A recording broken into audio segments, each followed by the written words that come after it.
नमस्कार। राम राम। राम राम। आज आपके लिए एक प्यारा सा भजन लेकर आए हैं। प्रभु जी से गर्व कीन से हारा।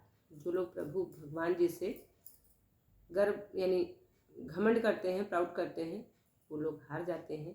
भगवान से कभी घमंड नहीं करना चाहिए। सुनिए इस भजन को, लाइक करिए, सब्सक्राइब करिए, कमेंट करिए, शेयर करिए, अपना सपोर्ट बनाए रखिए। सुनिए इस प्यारे से भजन को। प्रभु जी से गर्व कीन से हारा, प्रभु जी से गर्व कीन से हारा, प्रभु जी से गर्व कीन से हारा। गर्व कीन वही सात समंदर, गर्व कीन वही सात समंदर, जल खारा करी डारा।